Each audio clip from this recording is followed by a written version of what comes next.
Your Excellencies, esteemed guests, and dear colleagues, I extend my heartfelt greetings to Captain Ibrahim Traoré, the distinguished President of Faso, who also serves as our revered head of state, and to all our cherished brothers present here today.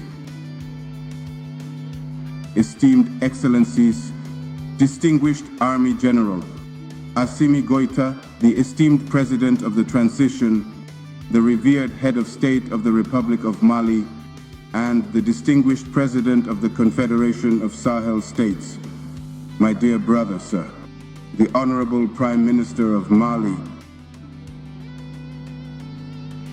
Excellency, sir, the former President of the Republic of Mali, sir, the President of the National Transitional Council of Mali,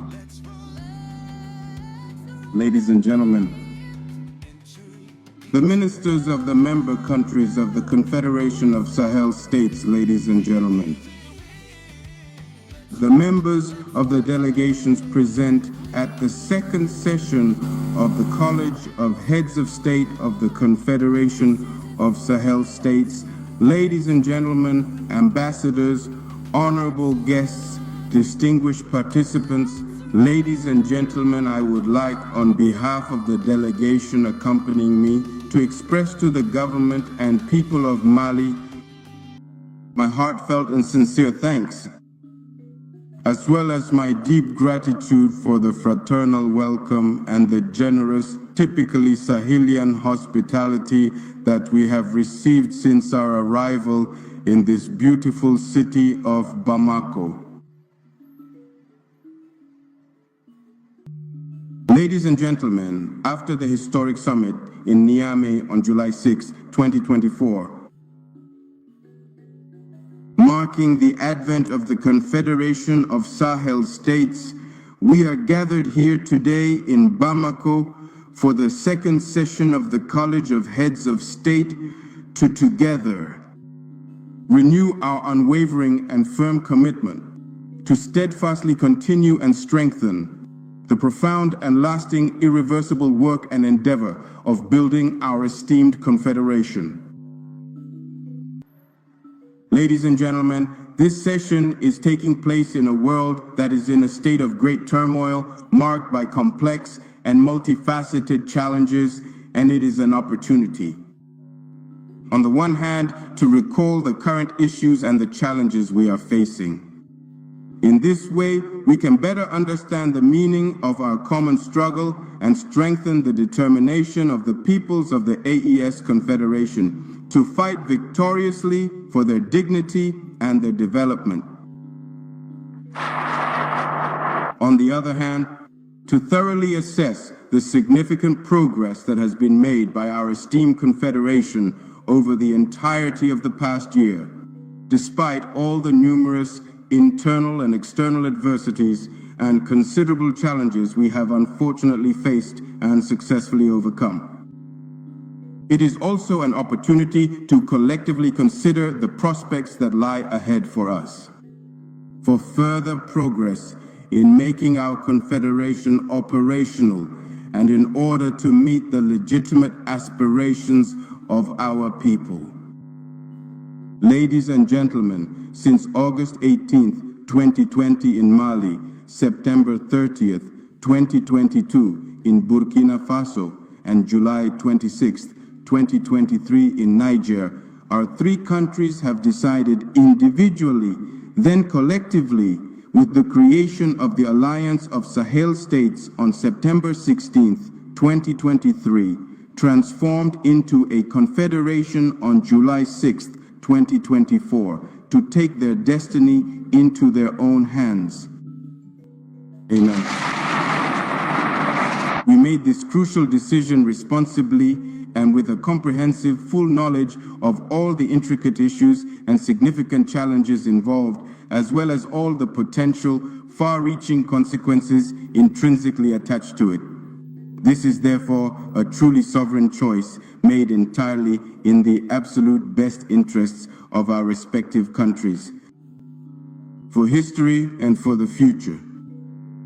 Indeed, After more than a decade of massacres of our innocent populations, the total indifference of some, and the active complicity of others, we could no longer tolerate the persistence of an inefficient and corrupt system of predation established in our countries. Especially since there was no prospect of a way out of the crisis in sight.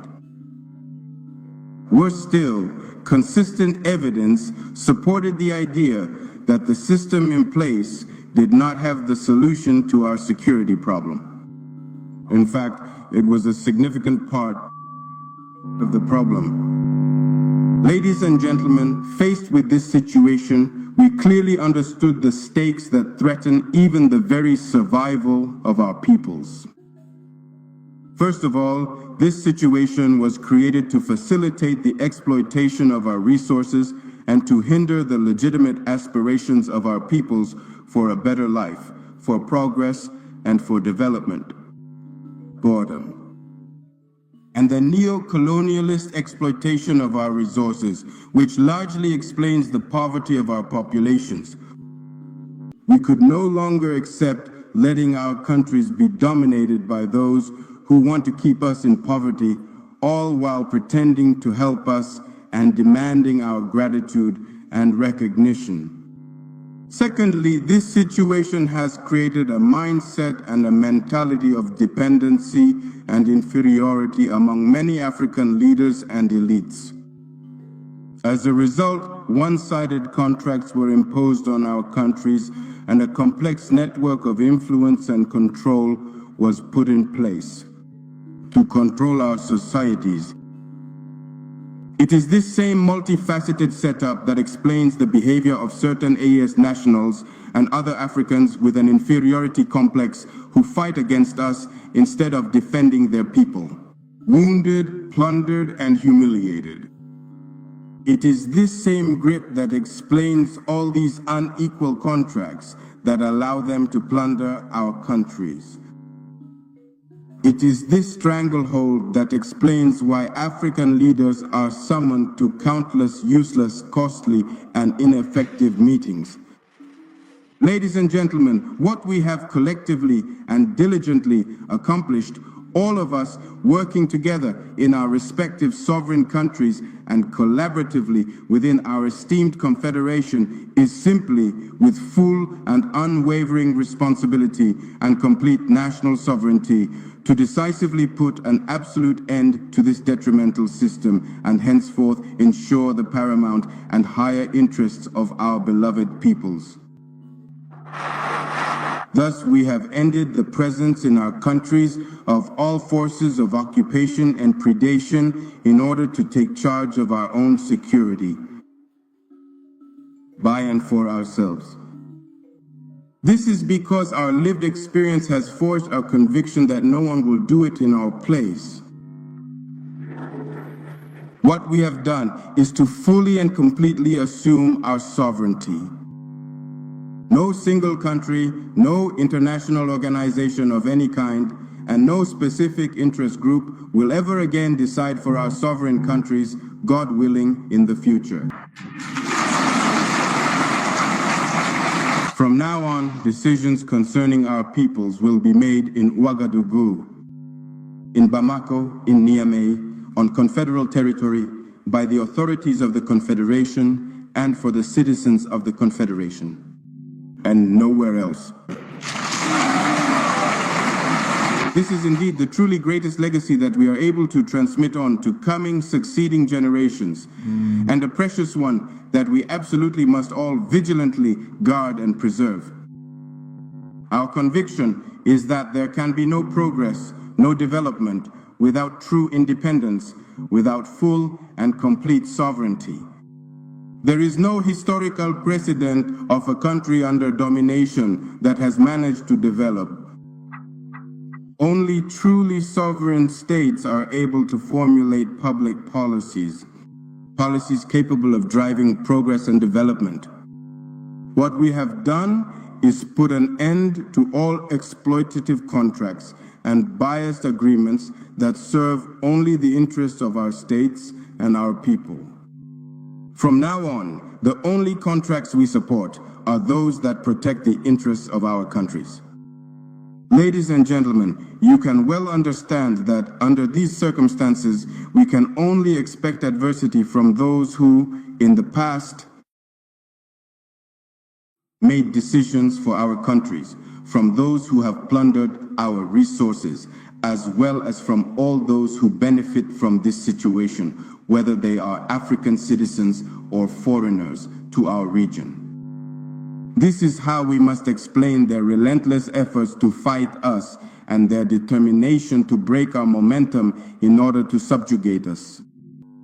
This is how we must explain the communication war they are waging to discredit our institutions and their leaders, to undermine the morale of our troops who are resolutely engaged in combat, to create intercommunal conflicts.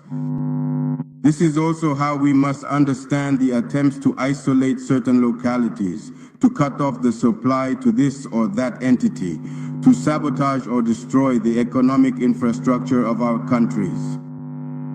In short, everything is currently being done by these powerful imperialist nations, especially France, which is actively assisted by its various local auxiliaries, all working to deliberately create widespread chaos and thereby justify external intervention or significant popular discontent.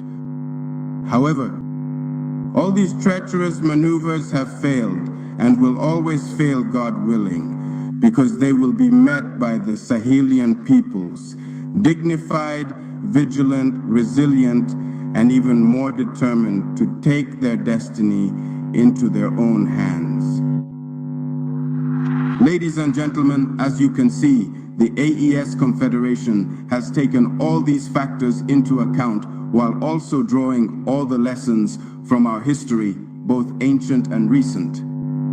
And indeed, the reason why we created this confederation, which arouses all hopes and which gives us complete satisfaction for having made tangible progress.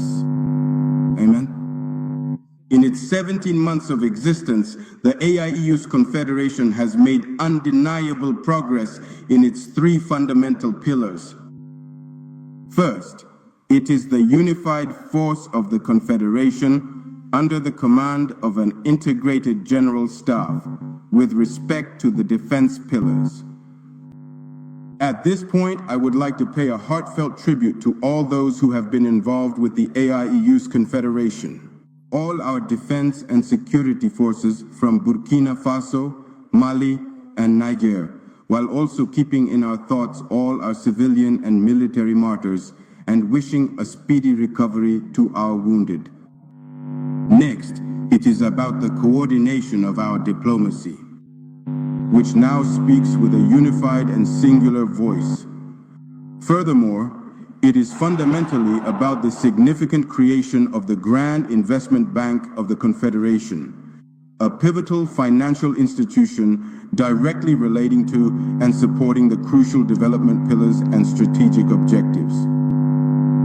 And certainly, instead, I would like to extend my sincere thanks and warm congratulations to my brother and friend, Army General ASM Goïta, President of the Transition, Head of State of the Republic of Mali, and President of the Confederation for the successful implementation of the Year One roadmap of our Confederation, as is clearly demonstrated by the tangible results recorded in the excellent report submitted for our review. The dignified and resilient peoples of the Sahel will be grateful to him for his leadership, unwavering commitment, and the brilliance with which he has upheld the ideals of the Confederation during this term. In light of the unprecedented adversity I mentioned earlier, ladies and gentlemen, the sovereignty to which the peoples of the AES aspire is far from being just a slogan. It is a sacred duty, a daily commitment that is reflected in concrete actions across all aspects of national life. It is guided by a strategic vision. This vision is clearly expressed through the ongoing process of renewal throughout the Confederation. The struggle led by the AIS is a fight for African renaissance. It carries within it the seeds of a free and sovereign Africa, of which the AIS is the driving force. Ouch. We must truly face the formidable fact that the AES truly constitutes a bulwark, an essential ethic. This stands firmly against the pervasive spread of terrorism across the entire continent. Instead of acknowledging this undeniable fact, some neighboring countries of the AES naively refrain from serving as rear bases for destabilization operations orchestrated by foreign powers. And yet, may these states reconsider and realize that their true status lies in African unity, in genuine sub-regional and regional security cooperation, and not in serving foreign interests at the expense of their own people's interests. Ladies and gentlemen, in the Sahel, we have made security a strategic priority over any other foreign political dictate that is incompatible with our social and cultural values. The very existence of our countries as nations is at stake because the security crisis raging in our region is an existential threat. As Sheikh Anta Diop so aptly said, security comes before development. In the Sahel, it is no exaggeration to say that security comes before everything else. I mean everything. Ladies and gentlemen, I would especially like to commend the remarkable work accomplished by the ministers and senior officials who, during the entire preparatory process for this session of the college, spared no effort to submit for our review high-quality working documents, as well as relevant legal instruments that will allow us to strengthen the institutional and normative framework of our confederation. Long live the Confederation of Sahel States. Long live solidarity among the people of the AES. Long live a free and sovereign Africa. Thank you.